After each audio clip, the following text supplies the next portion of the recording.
मित्रांनो, मोठे निर्णय इतिहास घडवतात, पण त्या निर्णयांचा खरा अर्थ तेव्हाच कळतो जेव्हा सामान्य माणसाच्या आयुष्यात प्रत्यक्ष बदल दिसायला लागतो.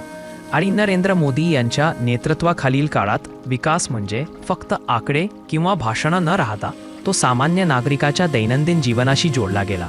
पंतप्रधान पदाची सूत्रे हातात घेतल्यानंतर नरेंद्र मोदी यांनी सर्वात आधी लक्ष दिलं ते तळागाळातील माणसाकडे, ज्याचं आयुष्य अनेक दशकांपासून मूलभूत सुविधांच्या अभावात अडकलेलं होतं.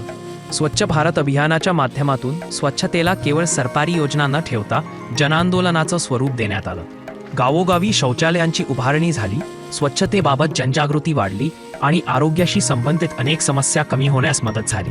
यानंतर जनधन योजनेद्वारे कोट्यवधी लोकांना पहिल्यांदाच बँक खात्यांचा लाभ मिळाला. बँकिंग व्यवस्थेपासून दूर असलेला गरीब वर्ग थेट आर्थिक प्रवाहात सामील झाला आणि सरकारी योजनांचे पैसे थेट खात्यात जमा होण्याचा मार्ग मोकळा झाला. उज्ज्वला योजनेमुळे ग्रामीण भागातील महिलांच्या जीवनात मोठा बदल घडून आला. धुराड्या चुलीऐवजी स्वच्छ गॅसवर स्वयंपाक करण्याची संधी मिळाल्याने महिलांचं आरोग्य सुधारलं आणि त्यांचा सन्मान वाढला. आयुष्मान भारत योजनेमुळे गरीब कुटुंबांना मोठ्या उपचारांचा खर्च उचलण्याची भीती कमी झाली. लाखो कुटुंबांना आरोग्य विम्याचं संरक्षण मिळालं आणि उपचारांपर्यंत पोहोच सुलभ झाली. डिजिटल इंडियाच्या माध्यमातून तंत्रज्ञान सामान्य माणसाच्या हातात आला. मोबाईल, इंटरनेट आणि UPI यामुळे व्यवहार सुलभ झाले, पारदर्शकता वाढली आणि भ्रष्टाचाराला आळा घालण्यास मदत झाली. छोटा दुकानदार असो, भाजी विकणारा असो किंवा विद्यार्थी असो, डिजिटल व्यवहारांनी सगळ्यांच्या जीवनात सोयी निर्माण केली. पायाभूत सुविधावर भर देत रस्ते, महामार्ग, एक्सप्रेसवे, मेट्रो, विमानतळं आणि रेल्वे यामध्ये मोठ्या प्रमाणात सुधारणा करण्यात आल्या. वंदे भारत सारख्या आधुनिक गाड्यांनी रेल्वे प्रवासाचं चित्र बदललं आणि देशाच्या दळणवळण व्यवस्थेला नवी गती मिळाली.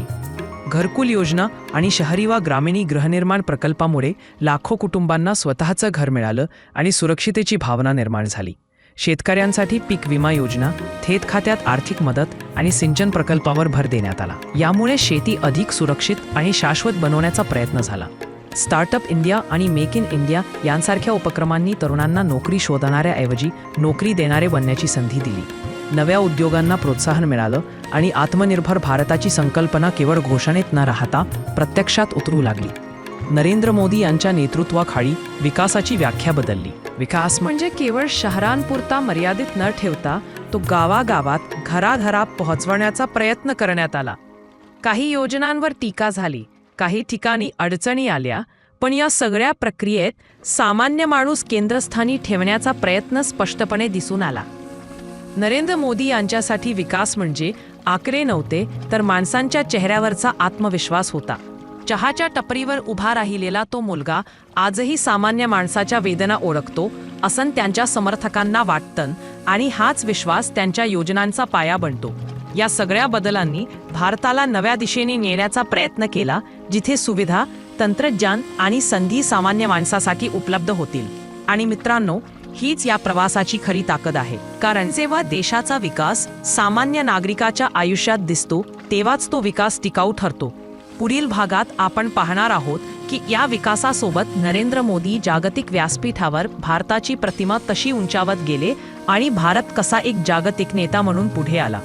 जर तुम्हाला हा भाग माहितीपूर्ण आणि भावनिक वाटला असेल तर व्हिडिओला लाईक करा, शेअर करा आणि अशाच सविस्तर सलग कथासाठी चॅनलला सबस्क्राईब करा, कारण पुढचा भाग भारताच्या जागतिक ओळखशी जोडलेला आहे. जय हिंद.